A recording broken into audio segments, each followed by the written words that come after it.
बहुत पुराने समय की बात है। एक रामपुर नामक गांव था जिसमें रमेश नाम का एक लकड़हारा रहता था। वह बहुत ही ईमानदार और उदार था, जो जंगलों में जाकर लकड़ियां काटा करता। उन लकड़ियों को गांठ बनाकर सर पर रखकर बाजार में ले जाकर उचित दाम में बेचा करता था। उनसे जो पैसे मिलते उसे अपना जीवन यापन करता था। रमेश के परिवार में रमेश, रमेश की पत्नी चंदा और उसका छोटा सा बच्चा टुनटुन रहते हैं। अगली सुबह जब रमेश जंगल से लकड़ियां काट कर ला रहा था, तभी रास्ते में गांव का सेठ मिलता है। अरे ओ रमेश भाया, मैं थारों को कब से ढूंढ रहा हूँ, तू गांव में दिख ही नहीं रहा। बोल, ये लकड़ियाँ मुझे कितने में देगा? मुझे इन लकड़ियों की सख्त जरूरत है। अरे सेठ जी, ये आप क्या बात बोल रहे हो? इन लकड़ियों के लिए जो भाव अच्छी हो वो दे दीजिएगा। अरे भाया, पहले ये तो बता, ये लकड़ियाँ सूखी है ना, खराब तो नहीं है ना? अरे सेठ जी, ये आप कैसी बातें कर रहे हो? ये लकड़ियाँ पूरी तरह से सूखी हैं और ताज़ी भी हैं। मैं इन लकड़ियों को जंगल के बीचों बीच से काट कर लाता हूँ। ठीक है भाई, ला, इन लकड़ियों को मुझे दे दे, ला। फिर रमेश और सेठ अपने अपने घर चले जाते हैं। घर पहुंचने पर रमेश की पत्नी चंदा बोलती है, ओ जी, क्या बात है, आज जल्दी घर चले आए, लकड़ियाँ नहीं बिकी क्या? ये कैसी बातें कर रही हो चंदा? आज तो मेरी सारी लकड़ियाँ बिक गई। जब मैं जंगल से वापस आ रहा था, तभी रास्ते में गांव का सेठ मिला। उसने मेरी सारी लकड़ियाँ खरीद ली, इसलिए मैं घर जल्दी वापस आ पाया।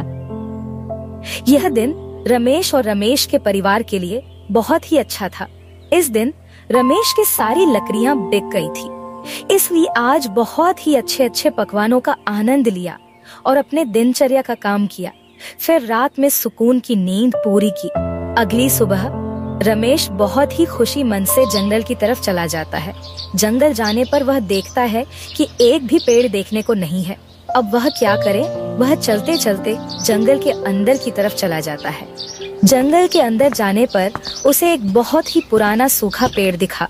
वह जल्दी से उस पेड़ के पास चला जाता है और पेड़ को काटने की कोशिश करता है।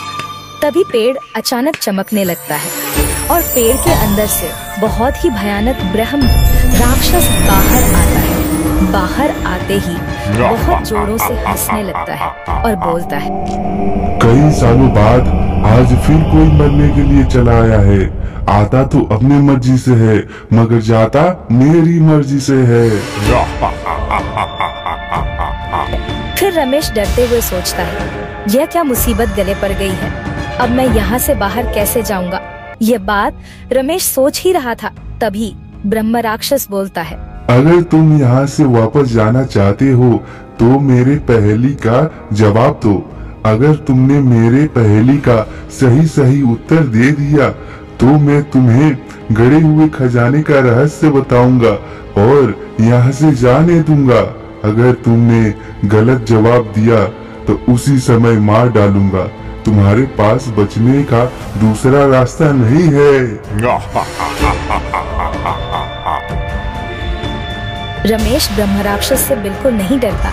अगर दूसरा कोई होता तो वह यहाँ से तुरंत भाग जाता।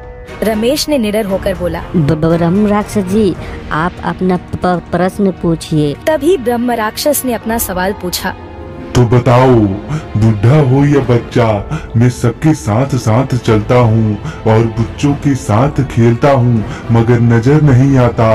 मैं प्रकाश में तो दिखता हूँ मगर अंधेरे में नहीं। जल्दी इस पहेली का उत्तर दो, मैं कौन हूँ? रमेश ब्रह्म राक्षस का सवाल सुनकर घबरा गया और कुछ देर सोचने के बाद बोला, ब्रह्म राक्षस जी, क्या मैं इस पहेली का उत्तर कर दे सकता हूँ?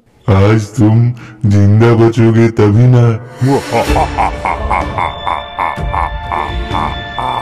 तभी रमेश की नजर अपनी परछाई पर चली जाती है और रमेश समझ जाता है कि इस प्रश्न का उत्तर क्या होगा और ब्रह्म राक्षस से बोलता है, ब्रह्म राक्षस जी, इस प्रश्न का उत्तर है इंसान की परछाई, जो प्रकाश में तो दिखती है मगर अंधेरे में नहीं। तभी ब्रह्म राक्षस जोर जोर से हंसने लगता है।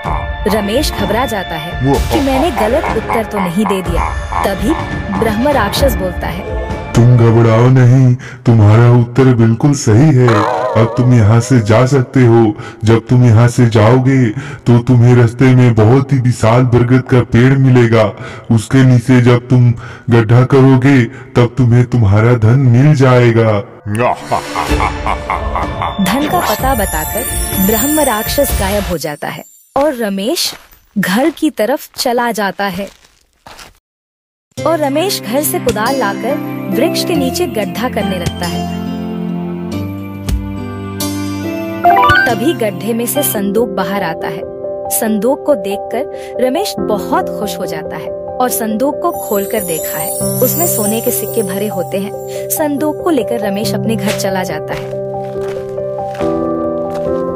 और अपने पत्नी को दिखाता है। रमेश की पत्नी चंदा बोलती है, ओ जी, ये सोने से भरा संदूक आपको कहाँ से मिला?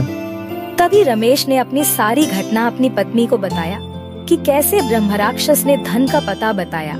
उसके बाद रमेश खुशी खुशी अपने परिवार के साथ रहने लगता है। तो दोस्तों, अगर यह कहानी आपको अच्छी लगी है तो वीडियो को लाइक और सब्सक्राइब कर दें और बेल आइकन को ऑन कर दें, जिससे आने वाले मजेदार कहानी आपको मिलती है।